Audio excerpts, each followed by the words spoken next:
It started as a Sunday grocery run for his mother's dinner table. It ended with a sergeant in handcuffs and an entire police department under federal investigation. When Officer DeWitt A. Newport decided to target the man in the tan suit, he thought he was catching a thief. He had no idea he was putting his hands on Petty Officer First Class James Tyler, a two-tour Navy veteran with a commendation record longer than Newport's entire career. But the real twist wasn't who James was. It was what 17 security cameras saw that Newport never thought to check. Pay attention, because justice, when it finally shows up in 4K. The automatic doors of Harmon's Fresh Market parted with a soft, pressurized exhale, releasing a wave of cool air scented with citrus and fresh-cut flowers. James Tyler stepped through them at 11:14 on a Sunday morning, a time that belonged ordinarily to churchgoers running late and grandmothers with coupons. James was neither. He was 31 years old, and he moved the way men move when they have been trained never to be the slowest person in the room. Broad through the chest and shoulders, his posture so upright it bordered on architectural. He wore a fitted tan blazer over a white dress shirt, a striped tie loosened just enough at the collar to signal that he was off-duty, whatever off-duty meant for a man whose nervous system was still recalibrating from 8 months in a combat zone. His face was clean-shaven, composed, unreadable, the kind of face that had learned, in places that don't appear on unclassified maps, that showing nothing was the same as giving nothing away. Today his mission was simple: sweet potatoes, cornbread mix, the brand of apple juice with the green label. His mother had been specific about the green label. He pulled a red basket from the stack near the entrance, the plastic handle cool against his palm. He exhaled slowly, drawing in the mundane scent of the store: floor wax, ripe bananas, the low hum of refrigeration units doing their quiet, ordinary work. 6 weeks home from his second deployment. 6 weeks of learning that silence here did not mean incoming. That a man walking quickly behind him in an aisle was probably just going to the cereal. That his eyes did not need to find the exits every time he entered a room. Old habit, he thought, catching himself scanning sight lines near the deli counter.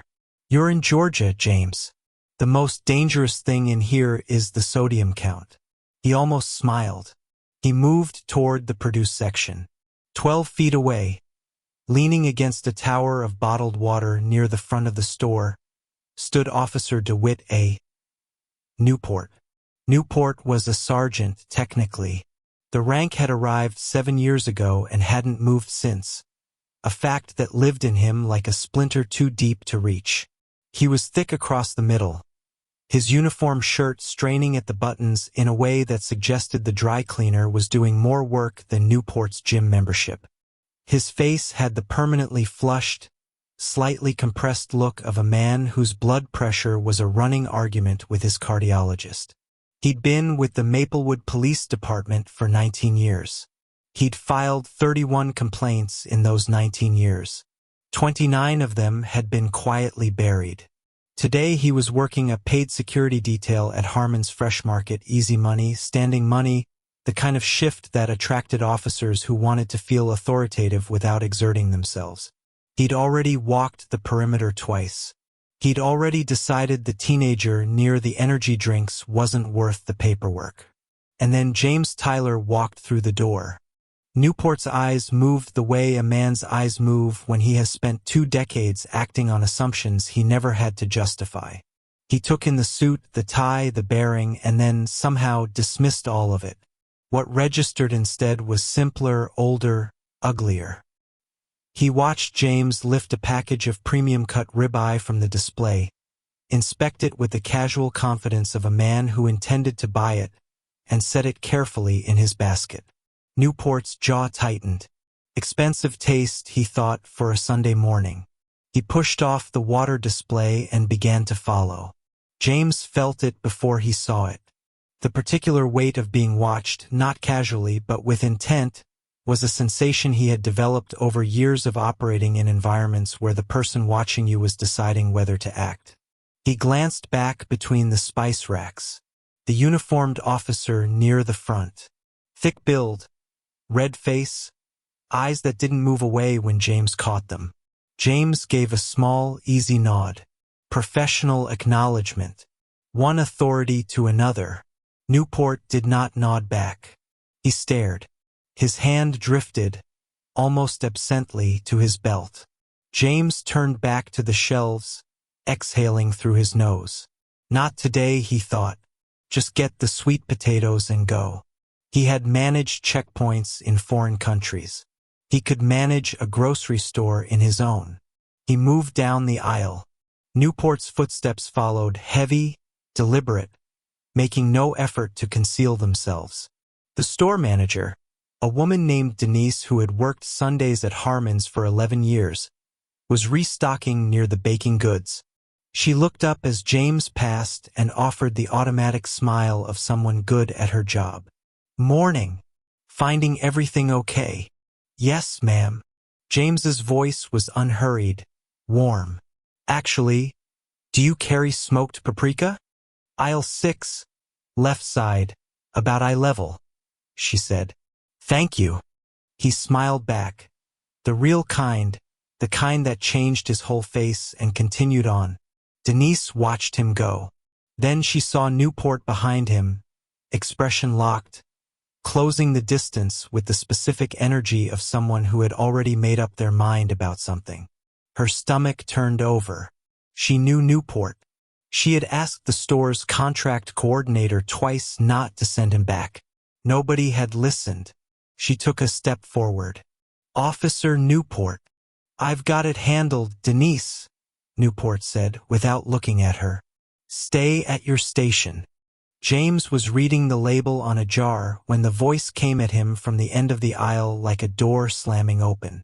"Sir, step away from the shelf."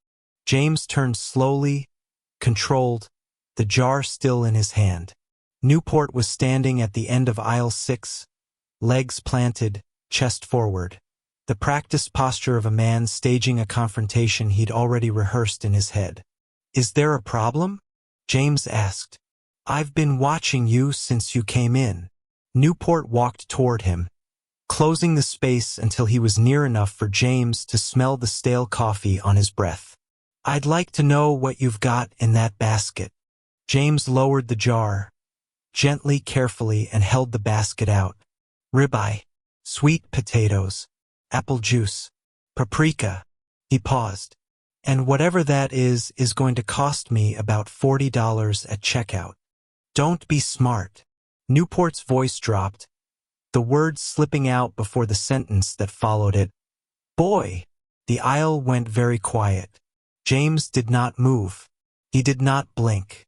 Somewhere behind his eyes, a part of him that had survived 2 deployments, 3 firefights, and a week in a mountainside extraction scenario was doing a very fast, very calm assessment. Threat level elevated. Opponent. Aggressive, overextended, afraid of backing down. Action required. Give him nothing. Give him absolutely nothing. "Officer," James said, and his voice had dropped into a register that was not loud and was not soft. It was the voice of a man who had given orders in the dark, in the rain, in situations where the wrong word got people killed. "I am shopping for my mother's Sunday dinner. I have committed no crime. I would like to finish what I came here to do. You'll finish when I say you're finished." Newport reached for his radio. "This is Newport Harmon's Market on Del Rey. I've got a subject in aisle 6, suspicious behavior, possible concealment. Requesting backup."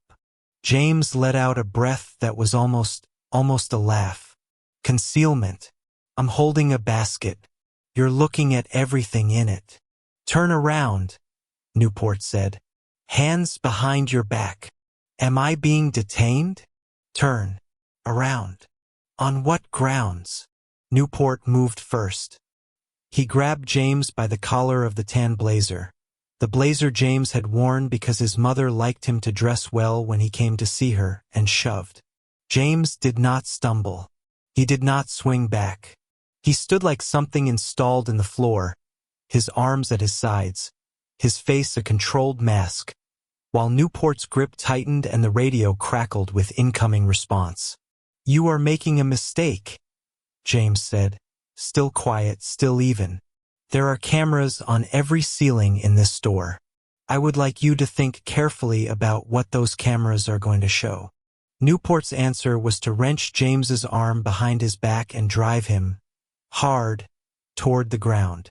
James went down to one knee, then the other, then the cold linoleum, suit jacket spread open, tie against the floor, jaw set, every muscle in his body trained to stillness even as Newport's knee found his back with force that made a woman at the end of the aisle cover her mouth. A man in a red polo had his phone out. A young woman in scrubs had stepped back against the shelving, eyes wide. A stock boy, maybe 19, stood frozen at the far end of the aisle, holding a box of cereal he had forgotten he was carrying. Newport snapped the cuffs on, too tight, biting into skin, and stood, breathing hard, adrenaline doing what adrenaline does to men who have confused aggression with authority. "Got you now," he said, mostly to himself. James Tyler lay on the linoleum floor of Harmon's Fresh Market, hands cuffed behind his back, cheek against the cold tile, his mother's green label apple juice still in the basket 3 feet away. He said nothing. He closed his eyes for exactly 3 seconds, the length of a breath, the length of a reset. Then he opened them. He had been in worse positions than this, and in every one of them, he had waited and stayed calm, and let the situation reveal itself. 17 cameras, mounted in the ceiling above him, had already begun to do exactly that. James Tyler had been home for 6 weeks, and he was still learning how to sleep past 5. The Navy had given him many things over 8 years of service: 2 tours, a chest of commendations, a body that knew how to function on 4 hours and bad coffee, and a nervous system that treated every unfamiliar sound like a preliminary to something worse. What it had not given him was an instruction manual for the return. For the way civilian mornings felt slightly too slow, too quiet, too undemanding. For the particular disorientation of standing in his childhood bedroom at 0500, dressed and alert, with absolutely nowhere to report. His mother had noticed. She always noticed. "You're going to wear a groove in my hallway," Dorothy Tyler had told him on day 3, watching him pace the kitchen before dawn. "Sit down, baby. Eat something. The world will still need saving after breakfast." He had sat. He had eaten. He was working on the rest. The Navy Achievement Medal hung in a shadow box above his dresser at his apartment across town, but he was staying at his mother's place for the month, her request, his relief. Dorothy Tyler was 63, sharp as a tack, and made a sweet potato pie that had been rendering men speechless since 1987. She had asked for a Sunday dinner. She had given him a list. She had been specific about the apple juice. So here he was, 6 weeks removed from a combat zone, 2 tours behind him, a body trained for extraordinary circumstances, walking into a grocery store on a Sunday morning with a red plastic basket and his guard, for once, completely down. DeWitt A. Newport had wanted to be a detective by 40. He was 53 now. He told himself it hadn't happened because of politics, because of quotas, because the department promoted people who knew how to play the game rather than men who knew how to work the street. He had been telling himself this for over a decade, and the telling had curdled into something he carried in his chest like a stone, heavy, permanent, and entirely misdirected. 19 years with the Maplewood Police Department had given Newport a pension he was 4 years from collecting, an ex-wife in Sarasota, and a file cabinet in the Internal Affairs Office containing 31 complaints that had, through a combination of departmental inertia and strategic paperwork, never amounted to anything. He was aware of the file. He was not particularly troubled by it. Today he was working a paid security detail at Harmon's Fresh Market, $12 above his hourly rate to stand near the bottled water and look authoritative. He had walked the perimeter at the top of the hour. He had declined a free coffee from the store manager because accepting it felt like a concession. He was bored in the specific, dangerous way that men like Newport got bored, restless, itchy, looking for a situation to impose himself upon. His eyes moved across the store the way they always did, sorting, categorizing, deciding, and then James Tyler walked through the automatic doors. Tansuit, striped tie, shoulders back, chin level, moving through the produce section like a man who belonged exactly where he was. Something shifted behind Newport's eyes. Not suspicion exactly. Something older and uglier than that. Something that had never once in 19 years been formally addressed. He pushed off the water display and started walking. Newport kept his distance at first. 10 feet. Enough to call it coincidence if anyone asked. He told himself he was doing his job. That this was what attentive security work looked like. Eyes on the floor, tracking movement, staying alert. He had used this reasoning before. It had always been available to him, flexible as rubber, ready to stretch over whatever shape the moment required. James moved through the produce section without hurrying, selecting sweet potatoes one at a time, pressing his thumb gently against the skin of each one the way someone had taught him. His mother, probably, in a kitchen a long time ago. He placed 3 in the basket and moved on.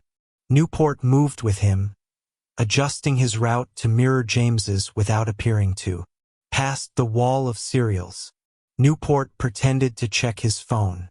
Past the bread display. Newport paused to examine a shelf tag he had no interest in. Through the dairy aisle, where the refrigeration units exhaled cold air in steady intervals, Newport closed the gap to 7 feet. Then 6. His boots were heavy on the linoleum, deliberate in a way that stopped short of announcing itself. James felt it somewhere around the yogurt. Not a sound, exactly. More like a change in the atmosphere, the particular sensation of being tracked, which his nervous system recognized the way it recognized the smell of rain before it arrived. He had operated in environments where that feeling, ignored for even a moment, cost lives. He turned slowly, unhurried, and looked back down the aisle. Newport met his gaze and didn't look away. James gave a single, measured nod. Professional. Unbothered. Newport's jaw tightened. He did not nod back. And in that small, deliberate refusal, the shape of what was coming began to declare itself. James found the smoked paprika where Denise said it would be. Left side, eye level, aisle 7. And was reading the label when Newport rounded the corner and planted himself at the far end of the aisle like a man who had rehearsed the entrance. Sir. The word landed hard, designed to. Step away from the shelf. James set the jar in his basket, slowly, and turned to face him.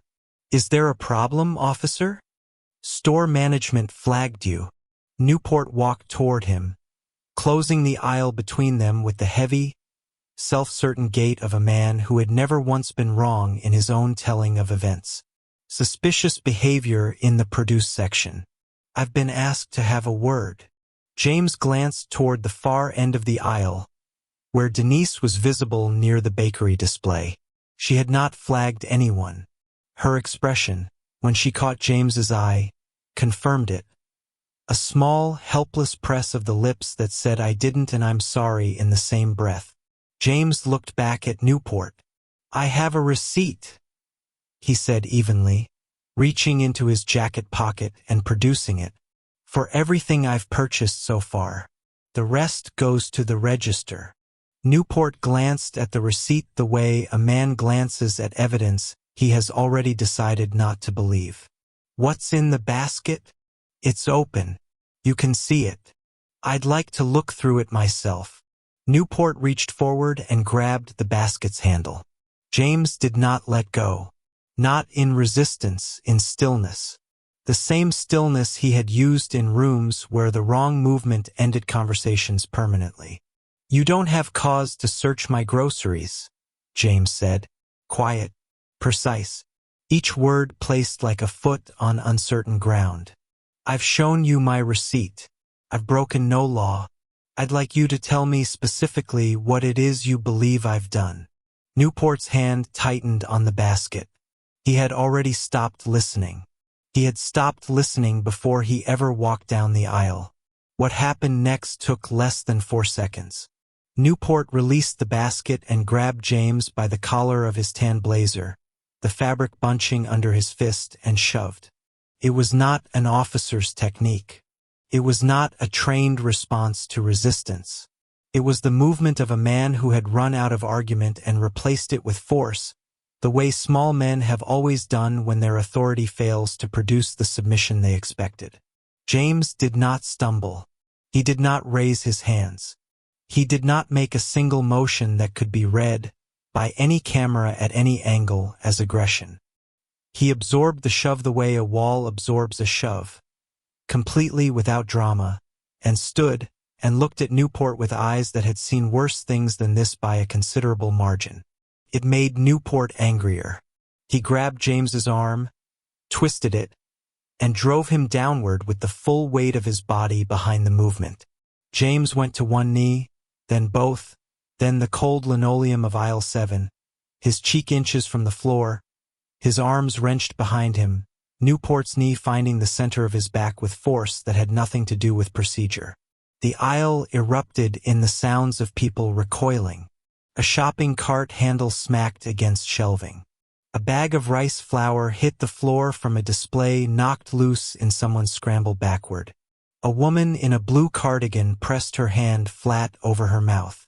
A man in a red polo stood very still for 1 full second, then reached into his pocket and pulled out his phone.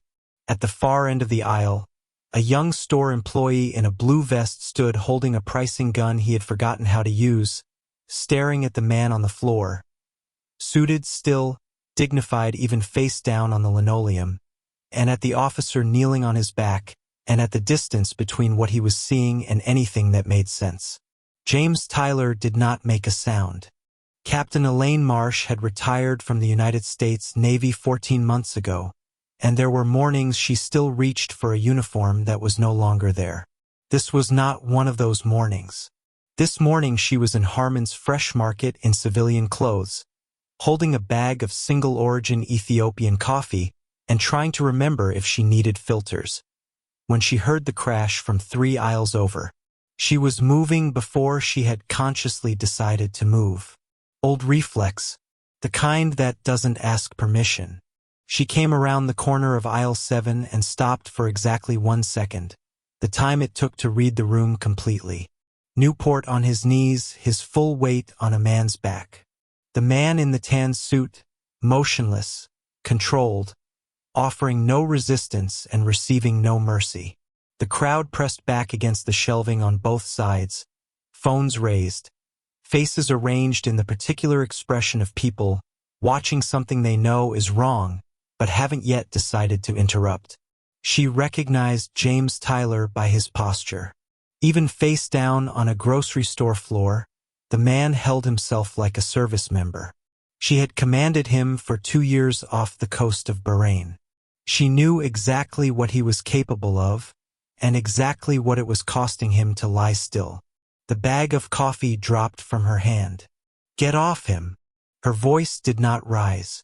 It didn't need to. 26 years of commanding officers, vessels, and high-stakes operations at sea had stripped every unnecessary decibel from it, leaving only the frequency that made people comply. The crowd parted without being asked. Newport's head came up slowly, and for the first time since he had followed James Tyler into the store, something moved across his face that was not arrogance or certainty or the blunt confidence of a man accustomed to going unchallenged. It was the first cold touch of doubt. Small, late, and far too early to save him. Denise pulled the footage in the back office, her hands steady in the way that hands get steady when the body understands that what it is about to do matters. The store had upgraded its security system 8 months prior. 17 cameras, 4K resolution, motion indexed and time-stamped to the 10th of a second. The installation had cost more than Denise's annual bonus. She had never been more grateful for a budget line item in her life. Chief of Police Raymond Holt arrived 12 minutes after the call.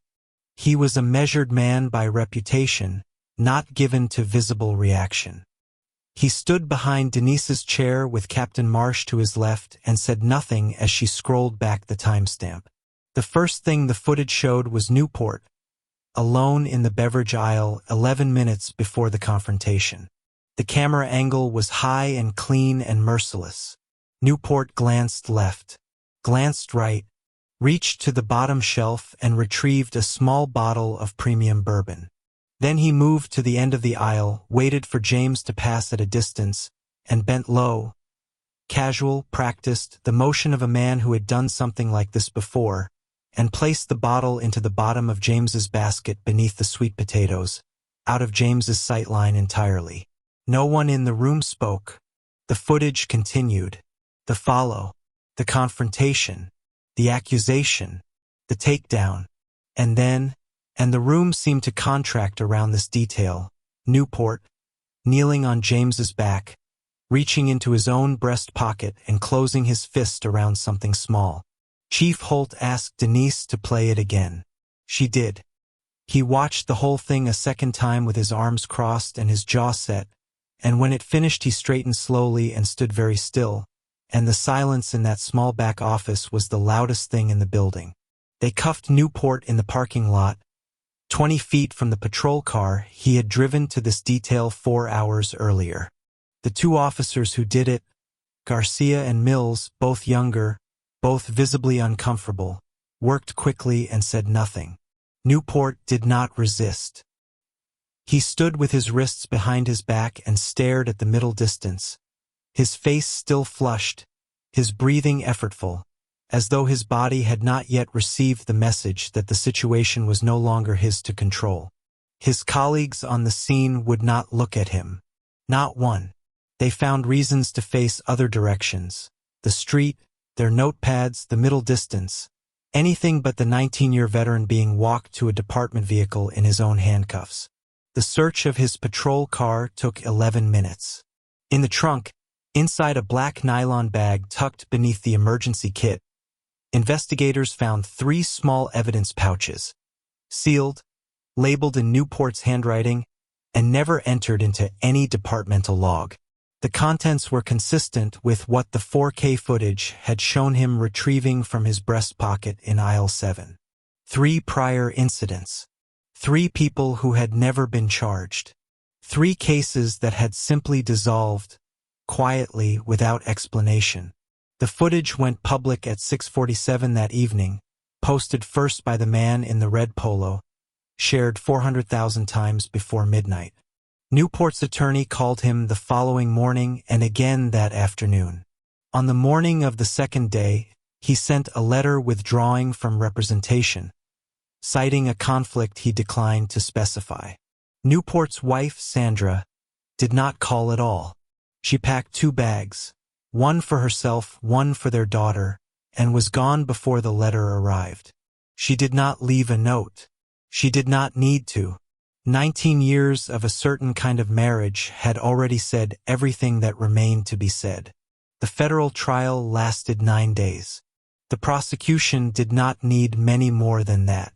The footage spoke with the kind of clarity that defense attorneys spend entire careers hoping never to encounter. 17 angles, 4K resolution, time-stamped and unimpeachable. Expert witnesses authenticated it. Chain of custody was airtight.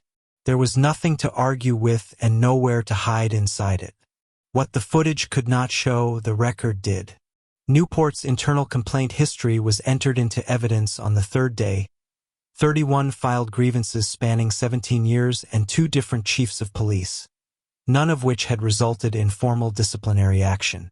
The attorneys who had buried them were no longer in their positions. The current chief sat in the gallery on the day that evidence was presented and did not move for a long time afterward. 14 witnesses testified. 6 of them were people who had been in Harmon's Fresh Market that Sunday morning. Two others had encountered Newport in prior incidents that had never produced a report. James Tyler testified on the seventh day, calmly and at length, in the same measured register he had used in aisle 7, unhurried, precise, giving the jury exactly what they needed and nothing they did not. The jury deliberated for less than 3 hours. For counts: civil rights violations, evidence tampering, misconduct under color of law, obstruction, guilty on all 4. Judge Patricia Wren read the sentence on a Friday morning in a courtroom that was very quiet. 12 years in federal prison, forfeiture of pension, permanent revocation of law enforcement certification in any state. She did not editorialize. She did not pause for effect. She read the words, set down the paper, and moved on the way justice, when it finally functions as designed, tends to do. 18 months after a Sunday grocery run that ended on the floor of aisle 7, James Tyler stood at a podium in the state legislature and spoke for 11 minutes without notes. He was wearing a navy suit this time. His mother, Dorothy, sat in the front row in her good church hat, her hands folded in her lap, her chin lifted at an angle that communicated everything she had never needed to say aloud about the son she had raised and the man he had become. 2 seats to her left, Captain Elaine Marsh sat with her arms crossed and her eyes forward, the way she had always watched James perform under pressure, expecting nothing less than exactly what he was capable of. He did not speak about himself for long. He spoke about the 31 complaints that went unanswered, about the 3 people whose cases had dissolved without explanation before his, about every person who had stood in an aisle or on a sidewalk or in a parking lot and had not been standing in front of 17 cameras. The Tyler Transparency Act passed with bipartisan support at 4:18 that afternoon. Mandatory body cameras, independent civilian review boards, compulsory statewide disclosure of officer complaint histories, regardless of disposition. Dorothy Tyler cried once, briefly, and then composed herself completely. In a federal correctional facility 200 miles south, DeWitt A. Newport was assigned to floor maintenance on the East Wing. In the dayroom that evening, another inmate had the news running. James Tyler's face appeared on the screen, composed, certain, unchanged. Newport crossed the room and changed the channel. He stood for a moment with his back to the television, holding a mop handle, in a corridor that looked the same in every direction. There was nowhere far enough to look. If you enjoyed this story of karma and justice served, please hit that like button. It really helps the channel grow. Make sure to subscribe and ring the bell so you never miss a new story. And tell me in the comments, do you think Patchett's sentence was fair? Or did he deserve even more time? Share this video with a friend who needs to see the bad guys lose for once. Thanks for watching and stay safe out